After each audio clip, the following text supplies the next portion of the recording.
ఒక్క పూట అన్నం కోసం ఎదురు చూడడం, జానడంత ఊపిరి కోసం చేయి చాచడం, కడుపు కాలి కాలి ఇక్కడ బూడి తాగుతున్నా, మనిషి అన్నవాడికి మనసే లేకపోయేనన్నా, ఉన్నవాడి కొంచెం ఇస్తే లేని వాడే ఉండడే, కళ్ళు తెరిచి చూడు దేవుడా అందరూ నీ పిల్లలే.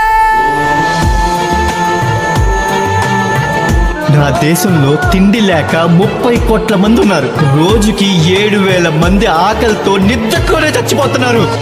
ఒక్క పూట అన్నం కోసం ఎదురు చూడడం, జానెడంత ఊపిరి కోసం చేయి చాచడం.